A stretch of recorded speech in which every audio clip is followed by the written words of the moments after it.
عن أبي هريرة رضي الله تعالى عنه أنه قال قال رسول الله صلى الله عليه وسلم يذكر عن ربه تبارك وتعالى اذكرني بعد العصر وبعد الفجر ساعة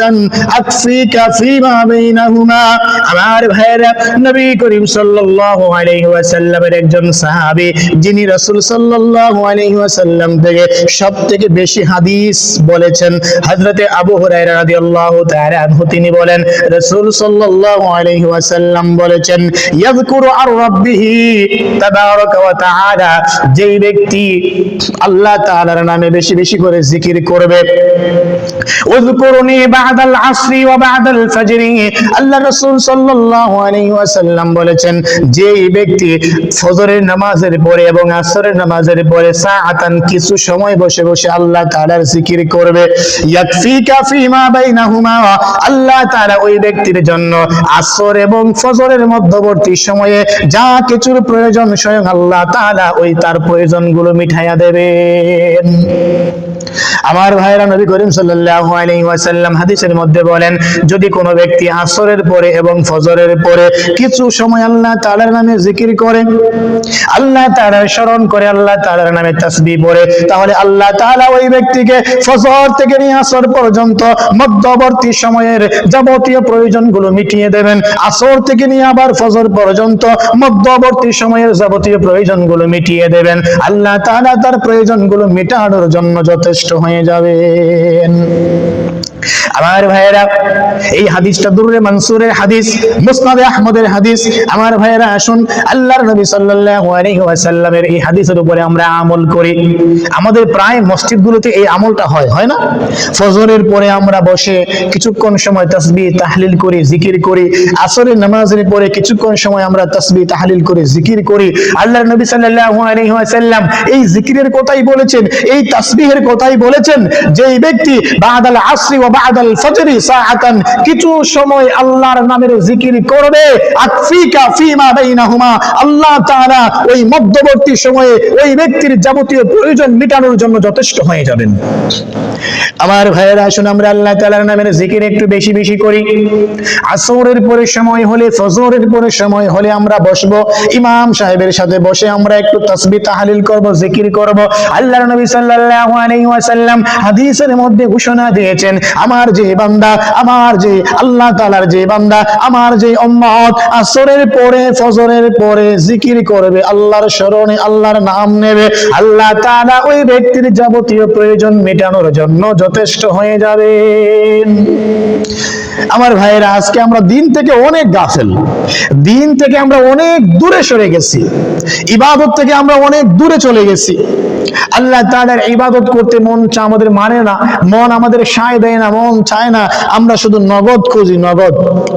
শুধু নগদ খুঁজি আমরা বাকির ধারে কাছে যাই না তাই না মানে আল্লাহ পাকের ইবাদতের ক্ষেত্রে আমরা নগদ খুঁজি বাকি চাই না আর যদি দুনিয়ার ক্ষেত্রে হয় তাহলে আরে বাকি দিলে হবে সমস্যা নাই যদি একটু বেশি দাও 2 দিন পরে দিও সমস্যা নাই 5 টাকা বাড়াইয়া দিও আমরা দুনিয়ার জন্য আজকে পাগল হয়ে আছি দুনিয়ার জন্য ব্যস্ত হয়ে আছি কিন্তু আল্লাহ থেকে অনেক দূরে সরে গেছি দিন থেকে অনেক দূরে সরে গেছি দিন থেকে আজকে আমরা গাফেল হয়ে গেছি আমার ভাইয়েরা দিন থেকে কেন আমরা উদাসীন হলাম দিন থেকে কেন আমরা দূরে সরে গেলাম অথচ এই দ্বীনের প্রতি আমাদের মহব্বত ভালোবাসা সবথেকে বেশি থাকার কথা ছিল যে জিনিসটার প্রতি আমাদের ভালোবাসা বেশি থাকার কথা ছিল সেই জিনিস থেকে আজকে আমরা অনেক দূরে সরে গেছি আর দুনিয়ার মহব্বত আমাদের দিল থেকে একেবারে ঝেড়ে ফেলে দেওয়ার কথা ছিল কিন্তু দুনিয়ার মহব্বত আমাদের দিলের ভিতরে সবথেকে বেশি একজন মানুষ আছেন বলতে পারবেন যে দুনিয়াকে মহব্বত করেন না দুনিয়াকে ভালোবাসেন না অর্থ সম্পদকে ভালোবাসেন না লোভ লালসা নেই দুনিয়ার প্রতি আপনাদের একজন মানুষে নাই আমিও বলতে পারবো না আমাদের ভিতরে আজকে দুনিয়ার মহব্বত দুনিয়ার ভালোবাসা তৈরি হয়ে গেছে আখিরাতকে আমরা ভুলে যাচ্ছি আমার ভাইয়েরা দুনিয়াকে ভুলতে হবে আখিরাতকে ধরতে হবে যে ব্যক্তি আখিরাতকে ধরবে আল্লাহ পাক বলেন তোমাকে আমি আল্লাহ দুনিয়া আখিরাত উভয়টাই দিয়ে দেব আর যে ব্যক্তি আখিরাতকে বাদ দিয়ে দুনিয়া ধরতে যাইবে আল্লাহ বলেন তোমার দুনিয়াও শেষ আখিরাতও শেষ এজন্য আমার ভাইয়েরা আখিরাতকে ধরতে হবে দুনিয়া ছাড়তে হবে আখিরাত ধরতে পারলে দুনিয়া আমাদের অটোমেটিক চলে আসবে আসুন আমার ভাইয়েরা, আমরা আল্লাহ তাআলার ইবাদত করি, আল্লাহ তাআলার স্মরণ করি, আল্লাহ তাআলার গুণগান গাই, আল্লাহ তাআলার গোলামি করি, দুনিয়ার মহব্বত ভুলে যাই, দুনিয়াকে ভুলে যাই, শয়তানের ধোঁকা ওয়াসওয়াসায় পড়ে দুনিয়ার মহব্বত হৃদয়ে ঢেলে আমরা আর গুনাহের কাজ করতে চাই না। দুনিয়ার মহব্বতে পড়ে আমরা আল্লাহকে আর ভুলতে চাই না। ওয়াদা করতে হবে, না না, আজকের পর থেকে আমরা আর কখনো আল্লাহকে ভুলে থাকবো না। আমার ভাইয়েরা, যদি কোনো ব্যক্তি দুনিয়ার মধ্যে এই ওয়াদা করতে পারে আল্লাহর সাথে, আল্লাহ আমি দুনিয়ার মহব্বত ছেড়ে দিলাম, দুনিয়ার ভালোবাসা ছেড়ে দিলাম, শয়তানের ধোঁকায় পড়ে ওয়াসওয়াসায় পড়ে আর নাফরমানি করব না, আর গুনাহ করব না, আর সম্পদের লোভে পড়ে দৌড়াবো না, আর অর্থের লোভে পড়ে দৌড়াবো না, আর নারীর লোভে পড়ে দৌড়াবো না, আর ক্ষমতার লোভে পড়ে দৌড়াবো না,